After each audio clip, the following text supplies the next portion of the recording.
I'm Instructor Hickman with Modern Warrior School, and today we're taking a look at the best tactical weapon light for the money in 2023. Mark Twain once said, "The two greatest days of a man's life are the day he's born and the day he finds out why." Well, I was born to be a warrior. What about you?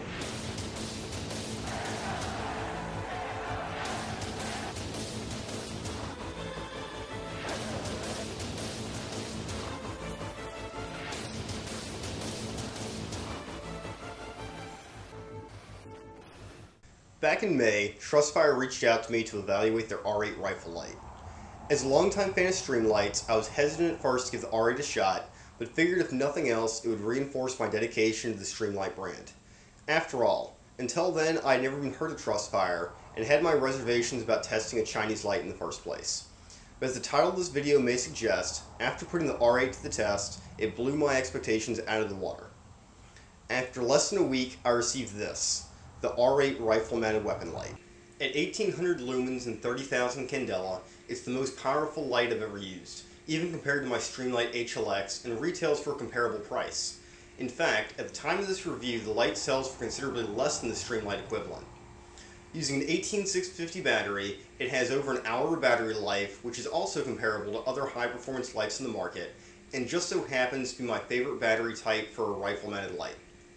Trustfire boasts the R8 has a maximum range of 350 meters, and while I don't have sufficient range to test that claim, I certainly believe it from the testing I've conducted, which was out to 300 meters. Though without magnification, you may not be able to identify a target at that range, especially if said target is camouflaged, static, or otherwise presenting a challenging target. At 100 meters, the light is daylight bright, more than powerful enough for positive identification. At 300 meters, it illuminated enough to see the tree line, but without magnification, one couldn't see me standing there. However, this was even the case during the day. Unfortunately, the topography of the land simply doesn't allow me to stretch the light out much further than that, and while not an apples-to-apples comparison, the video shown here shows the difference between the popular TLR-1 and the Trustfire R8 shown at a VTAC barricade board 100 meters downrange. Obviously, the TLR-1 is a pistol light with only 300 lumens and 12,000 candela, and the R8 is a high-power rifle light. The Streamlight HLX would have made for a better comparison, but unfortunately mine is no longer working as I got a battery stuck in it, and thus why you should always remove your batteries before long-term storage. Still, the TLR-1 is a quite popular and powerful light, giving a point of reference for the performance of the R8.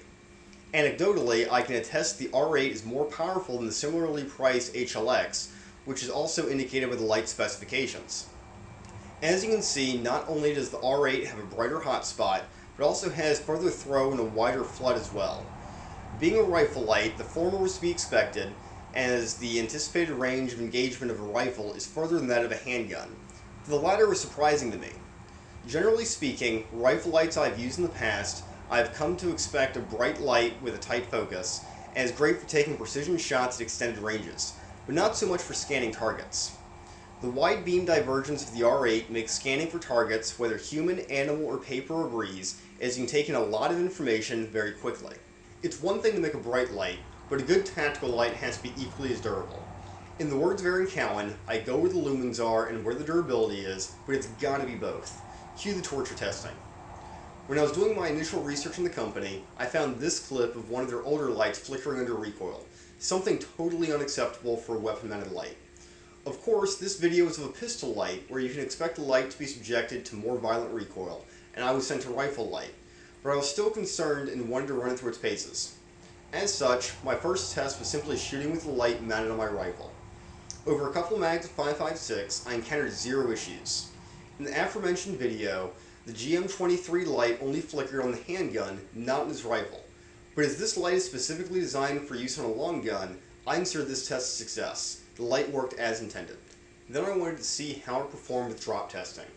This was the test I dreaded the most, as after the death of my HLX, I really needed a working light for my rifle and didn't want to destroy this one. Still, drop tests are a staple in torture testing, so I proceeded with my evaluation. The R8 is rated for 1 meter drops, so of course I had to drop it from my second-story barn, repeatedly. It took these drops no problem, without even a scratch in the light, leaving me both relieved and mildly impressed. Next was the submersion test, as the R8 claims to be IP68 rated. This is the highest level of dust protection and the second highest for water resistance, being rated for extended immersion in water. As expected, the light had no issues being submerged for over an hour, but I was determined to find its breaking point. Finally, after over 6 hours underwater, a few drops made their way inside the bell housing, but the light continued to perform flawlessly. As such, I'd argue that the R8 may actually have an IP67 rating, which is dust tight and water resistant for up to 30 minutes at a depth of 1 meter. However, this may be due to the fact that I disassembled the light previous to the testing, potentially damaging one of the O-rings. This is not recommended as per the user manual. Still, whether the light is IP67 or IP68 rated, the light is certain to be resistant to brief submersion and continues to function flawlessly after extended submersion. Finally, being such a powerful light, I wanted to see how the light performed under a constant duty cycle. As all high-powered lights, the R8 gets noticeably warm after mere seconds of use. To mitigate this, the R8 is designed to gradually dim to prevent overheating of the battery and other critical components. What I wanted to determine was 1, how much would it dim, and 2, how hot would it get. For this test, I simply turned on the flashlight for 10 minutes, checking the temperature every minute. As you can see, the light didn't dim a noticeable amount, and the temperature never exceeded 93 degrees Fahrenheit. While the R8 certainly exceeded my expectations, especially at the price point, it's not without its flaws, and no proper review would be complete without a critical examination. But before we dive into these potential areas for improvement, I'd like to point out that I've been in contact with the Trustfire product development team about these, and they seem quite receptive to my feedback.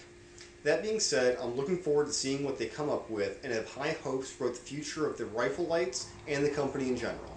Firstly, it has a less than ideal quick detach mount. The quick detach lever for mounting on Picatinny rail is extremely easy to disengage, making it very likely for a light to fall off the rifle, especially when brushed up against something like a sling. Considering a weapon light is a critical piece of equipment, this could be disastrous. But if you're like me, you'd probably replace your included light mount immediately anyway. And I always opt for a bolt-on solution over quick detach. Not only does this provide a more reliable mounting surface, but it gets the light closer to the rail. Besides, I have never been in a situation where I needed to quickly remove a light from my rifle. My solution was to mount the light via one of my favorite mounts, an Arasaki inline scout mount. I also found that all my Streamlight mounts also work with the R8, including the thumbscrew style mounts that came with my Streamlights. So if you're also a Streamlight fanatic, you probably already have a mount that will work in your drawer of spare parts. Secondly, the R8 doesn't have a lockout feature. Being such a powerful light, a negligent discharge could be disastrous, whether giving away your position, accidentally shining the light in someone's eyes, or simply draining the battery. As such, I recommended the addition of a safety switch to prevent accidentally turning on the light. This is a feature we usually only see in high-end, high-dollar lights, but given the sheer power of the R8, I view this as a logical evolution. And it's a feature I'd like to see more from the industry in general. Sure, you could fashion a lens cover to prevent negligent discharge, and it's best practice to remove the battery for storage. But an integrated lockout function would offer an extra layer of security and make the R8 a more refined product. Lastly, I wasn't a fan of the pressure pad. To be fair, there's nothing wrong with the pressure pad that comes with the R8. It's simply something I didn't care for. Perhaps it's my bias for a Streamlight shining through, but I do prefer the Streamlight pressure pad I've become accustomed to over the years.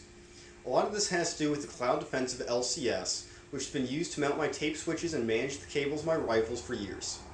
As with all critical rifle accessories, I'm a big supporter of bolting remote switches directly to the rail to prevent movement. The rubber boots that have come with the R8 to mount the remote switch to the Picatinny rail provide more surface contact than the ones that come with Streamlights, but still has too much play and unintentionally moved up and down the rail. Unfortunately, the remote switch is not compatible with the Cloud Defensive LCS, though it works exactly as intended. For this reason, I opted to simply run the light with the standard tail cap, which alleviated the need to manage cables and saved a little weight anyway. Again, this is less of a design flaw and more of a personal preference. Is the R8 the best rifle light for the money?